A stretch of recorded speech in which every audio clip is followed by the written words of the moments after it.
Somewhere online right now, a video is telling you that some Amish farmer has a secret. Feed your chickens this way, it says, and you will never buy grain again. $1 a week, maybe less, and your hens will keep laying like nothing changed. It sounds like the kind of thing that gets buried by feed companies who don't want you to know it. It sounds like something old, forgotten, and true. Here's the problem. Look closely at where that claim actually comes from, and it starts to fall apart. Not because old farm feeding methods are fake. They're real and they're more interesting than the viral version, but without grain is not one of them.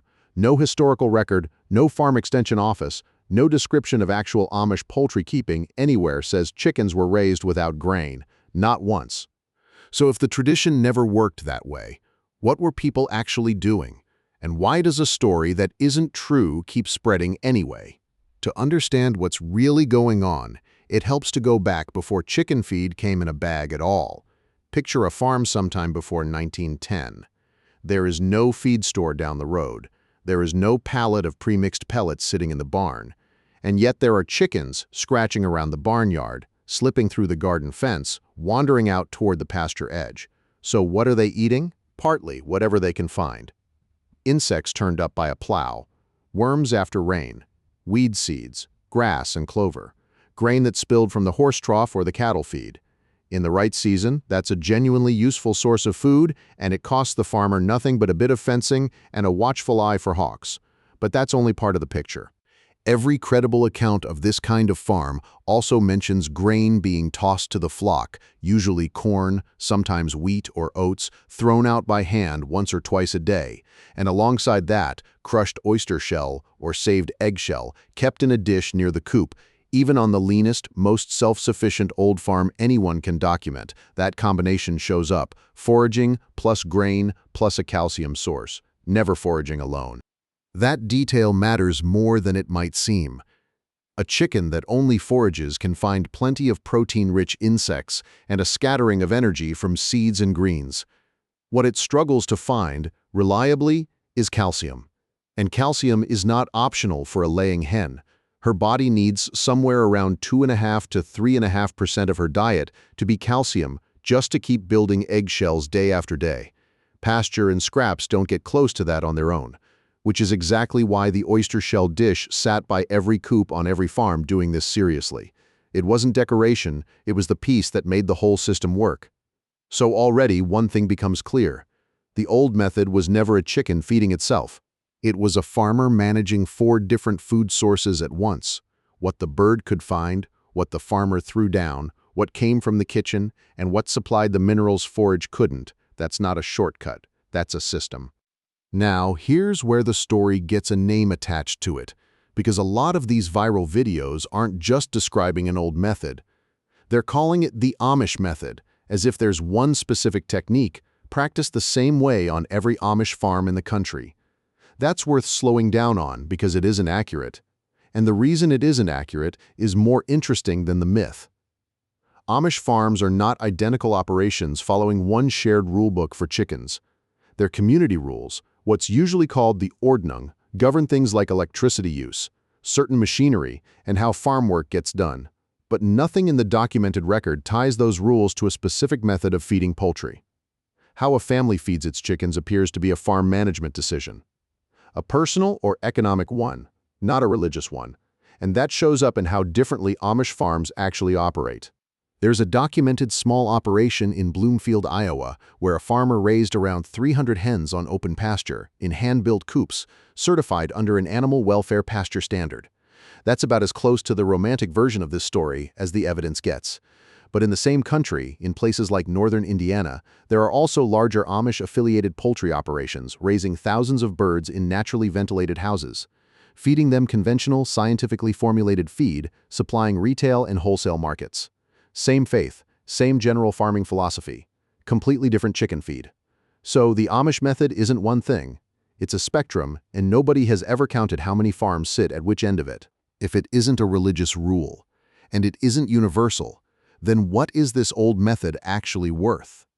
Not symbolically, practically. In pounds of purchased feed a farmer didn't have to buy. This is where the source numbers get specific and where the real story starts to separate itself from the viral one. Sustainable agriculture researchers who've studied pasture-based poultry put the realistic contribution of foraging at somewhere between 5 and 20% of a chicken's total diet. Not the whole diet, a slice of it. How big a slice depends on the species, the season, and how good the pasture is. That range isn't nothing. In at least one study, laying hens with real pasture access ate roughly 20% less purchased feed than birds kept in confinement without hurting egg production, and in some cases, even improving the color of the yolk. Foraging chickens have also been shown to get a real, measurable share of their protein this way, something in the neighborhood of 7% of a growing bird's needs, straight from the bugs and greens they find themselves. So the honest version of the claim looks like this. A farmer using this method isn't avoiding grain. They're meaningfully reducing how much of it they have to buy. Given that feed is typically the largest single cost in raising chickens, often cited as roughly 60% of total production expense, a reliable 5 to 20% reduction is not a small thing. It's just not a miracle either. There's a piece of this story that predates the whole secret Amish trick framing by almost 100 years, and it says something important about where this idea actually came from. In 1927, the United States Department of Agriculture published a bulletin for farmers called Feeding Chickens. It laid out, in plain language, that feed was the single biggest cost in raising poultry, and it taught farmers how to think about balancing 4 categories in a bird's diet: protein, carbohydrates, minerals, and vitamins. Think about what that means. Nearly a century ago, government agricultural scientists were already working to help ordinary farmers understand complete poultry nutrition. Not because traditional feeding was some kind of secret wisdom under threat from modern science, but because traditional feeding, on its own, with just forage and scraps and whatever grain a farmer had on hand, was inconsistent. Sometimes it worked well. Sometimes hens went short on exactly the nutrients they needed most, and nobody could always tell why, because nobody was measuring it precisely. The old method and agricultural science were never really opposites. Science grew directly out of trying to understand and improve what farmers were already doing by instinct and experience. That's a very different story than big feed companies buried the truth. The truth was never buried. It was published in a government bulletin for anyone who wanted to read it. So if scraps and forage were never enough on their own, what about the scraps themselves? This is one of the most commonly repeated pieces of advice in the viral cluster of videos. Feed your chickens kitchen scraps and watch egg production take off. The scrap part is genuinely traditional. Vegetable trimmings, garden surplus, table waste, all of it has a long history of going straight to the flock instead of the compost pile. But the claim that piling on more scraps leads to bigger, better egg production runs directly into what agricultural extension guidance actually says. Scraps and greens are recommended to stay under roughly 10% of a bird's total diet. Go meaningfully past that, and extension sources are explicit that it can actively hurt egg production, not help it, because scraps start displacing the balanced nutrition a hen actually needs. In other words, more table waste is not automatically more eggs. It's the opposite past a certain point. That's not a dramatic reveal. It's just a limit that the massive egg production framing conveniently leaves out. There's another detail buried in this story that almost none of the popular videos mention, and it might be the most practically useful thing in the entire topic. Not every chicken can actually do this. The old method depends on a bird that forages well. Historically, that meant hardy, dual-purpose breeds. Birds like the Rhode Island Red, the Plymouth Rock, the Orpington, the Wyandotte. Breeds built, generation after generation, to get up, move around, hunt for food, and tolerate a system where the feed dish isn't always full. Modern high-production hybrid layers are a different animal, in a fairly literal sense. They've been selectively bred for one thing above all else: consistent, high-volume egg output on a complete, carefully formulated ration. That intense selection has, as a side effect, reduced their natural foraging drive and their general hardiness. Put one of those birds on the same old farm system that worked fine for a heritage breed a century ago, and it doesn't necessarily perform the same way. It may forage less, tolerate the inconsistency worse, and simply not be built for the system being described. So the old method isn't just about technique, it's about matching the bird to the system. A video that tells viewers to try this without ever mentioning what breed they're working with is leaving out the variable that decides whether it actually works. Foraging has another limit, and this one isn't about the bird at all, it's about the calendar. Everything that makes pasture-based feeding work, The insects, the seeds, the greens, the sunlight depends on the growing season, and the growing season obviously ends. Winter arrives, the ground freezes, the insects disappear, the greens die back, and whatever savings a farmer built up in the summer stop cold, right when the days get shorter and the birds need reliable food the most. Historically, farmers didn't just accept that loss, they worked around it, and the workarounds tell you something about how seriously this system was taken. Some grew specific winter-hardy forage crops, certain varieties of kale bred to hold up through cold weather, specifically to extend the green season for livestock and poultry. Others sprouted stored grain indoors, turning a handful of dry kernels into a small batch of fresh, more nutritious greens for the flock in the dead of winter. Neither of those is free. Both take planning, labor, and time that a bag of commercial feed doesn't require. That's the trade nobody selling the secret method wants to mention. The old system worked, but keeping it working through winter was itself a skill and a cost, just paid in labor instead of dollars. It's worth pausing here on the number the viral videos actually lead with, because it's the easiest part of the story to check and it doesn't hold up $1 a week. Sometimes $1.25. That's the figure attached to feeding a hen this way, full stop, no grain required. Set that next to what a standard commercial layer feed actually costs to buy right now. Recent retail pricing puts that at somewhere around 60 to 75 cents per bird per week for a complete balanced ration alone. If a fully fed productive hen can supposedly be kept for close to that same dollar figure using a system that claims to skip grain entirely, the math doesn't add up. Either the number is wrong, or it's quietly describing something much narrower, like the cost of a few purchased extras on a farm that's already largely self-sufficient in garden produce, dairy, or grain from its own fields. No source repeating that dollar figure ever makes that distinction. It's just presented as the full cost, and there's no reliable study behind it either way. That doesn't mean old farm feeding isn't cheaper. The 5 to 20% forage-based reduction is real and documented. It just means the specific number attached to the viral claim appears to be invented, and an invented number dressed up as insider knowledge is exactly the kind of thing that should raise a flag.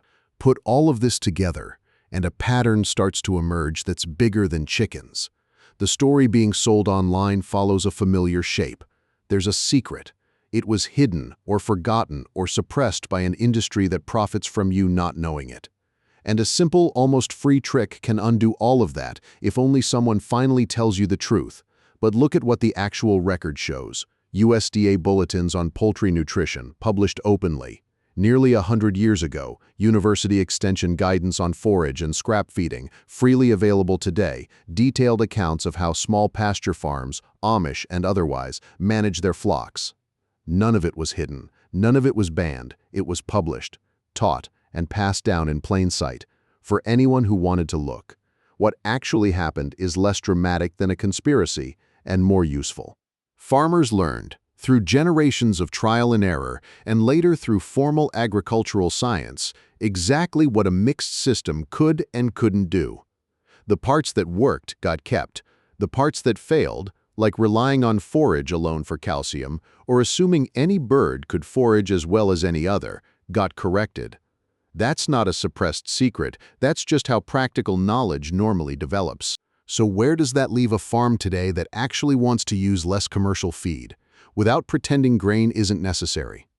It leaves them with a real workable system, just described honestly instead of dramatically.